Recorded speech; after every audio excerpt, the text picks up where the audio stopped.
Ukraine launched a significant retaliatory strike against Russian territory early Friday morning, using domestically produced Flamingo cruise missile that struck multiple targets in the city of Oryol, causing massive explosions that shook the region and demonstrated Kyiv's continued capacity for long-range operations despite recent battlefield setbacks.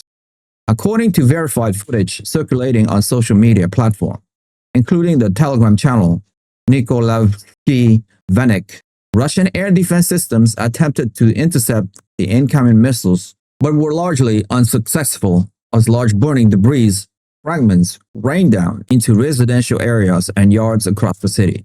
The attack targeted what Ukrainian military sources describe as critical logistic and command infrastructure, supporting Russian operations in eastern Ukraine.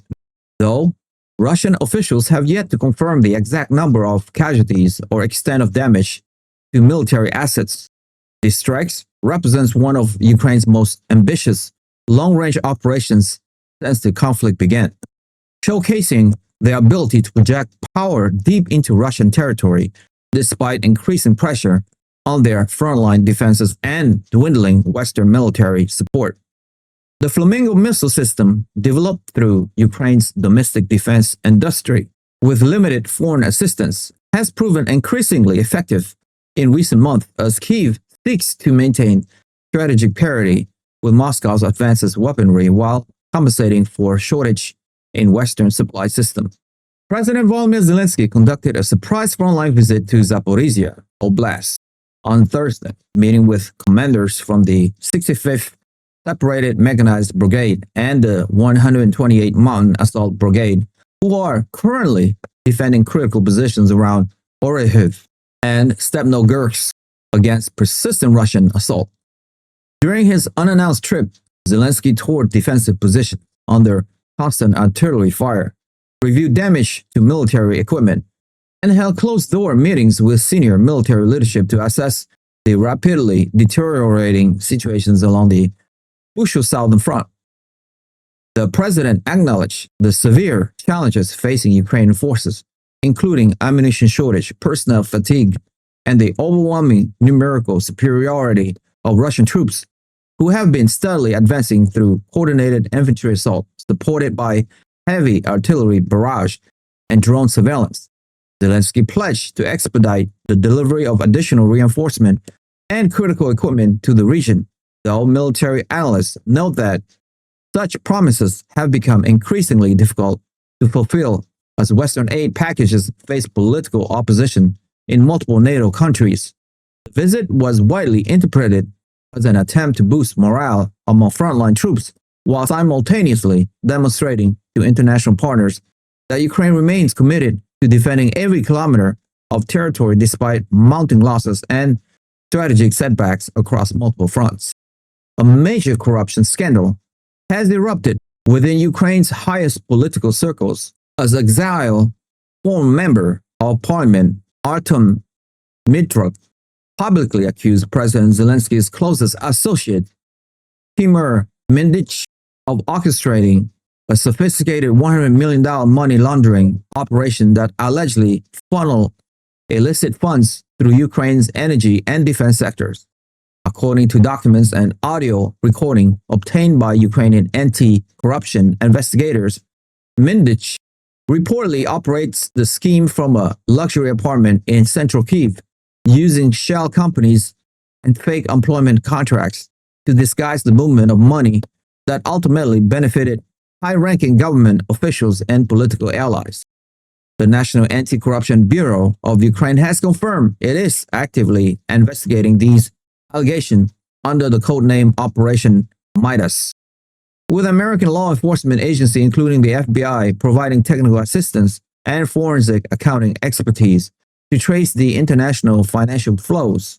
Several key witnesses in the case have reportedly fled Ukraine seeking asylum in European countries, while others face intimidation and legal pressure from powerful figures within the current administration. The scandal has severely damaged Zelensky's international reputation as a reform-minded leader, with Western donors expressing growing concern about the transparency of military aid distribution and the potential diversion of critical funds meant for battlefield operations. This internal crisis comes at the worst possible moment for Ukraine's war effort, as battlefield losses mount and public trust in government institutions continues to erode amid daily reports of corruptions and mismanagement. Germany's government has announced a significant policy shift regarding Ukrainian refugees, with Chancellor Olaf Scholz confirming that starting April 1st, 2025, newly arriving Ukrainians will no longer qualify for the enhanced social benefits package that has been in place since Russia's full-scale invasion began in February 2022. The decision, first reported by the German newspaper Bild, means that future Ukrainian arrivals will receive the same level of welfare support as other asylum seekers, significantly reducing monthly payment, housing assistance, and access to integration programs that had previously been available exclusively to those fleeing the war in Ukraine. This policy change reflects growing domestic pressure within Germany over the financial burden of supporting nearly 1.3 million Ukrainian refugees who have entered the country since 2022, with municipal budgets strained by housing costs, healthcare expenses, and educational services required for the displaced population. German officials emphasized that Ukrainians who arrived before the April deadline will continue to receive the enhanced benefit, creating a two-tier system that has sparked debate about fairness and long-term integration strategy.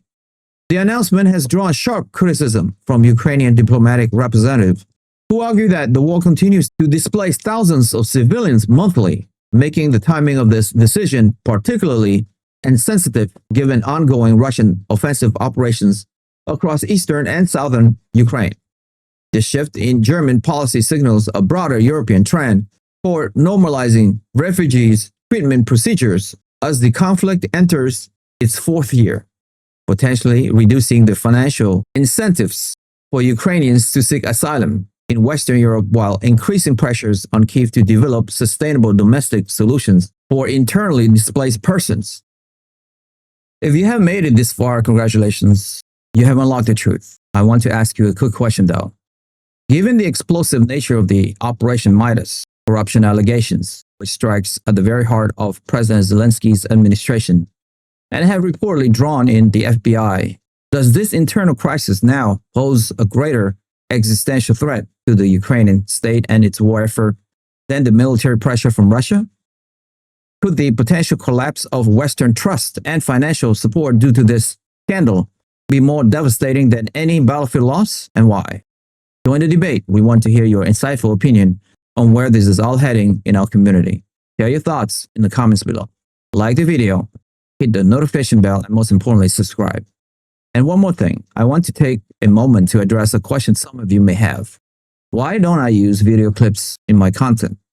Navigating YouTube's copyright systems can be incredibly challenging, especially trying to get a hold of a YouTube agent. It is very time-consuming. The platform has strict policies regarding the use of others' video content, which can lead to copyright strikes, warnings, and even the permanent disabling of a channel, which lead to recreating a new YouTube channel after it has been permanently disabled, and trying to get back the numbers of fans that I used to have is frustrating. While it's possible to get permission from creators, the process can be time-consuming and doesn't always guarantee a timely response, which could delay bringing you the content you are here for. So, to avoid these potential headaches and stresses, and to ensure this channel remains a reliable source of information for the long term, I've made the deliberate choice to focus on original content and commentary without relying on third-party video clips footage.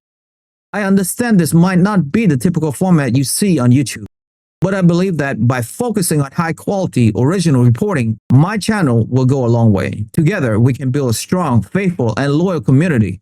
My goal is to create a sustainable channel that you can depend on for now and to ensure its stability for the long term.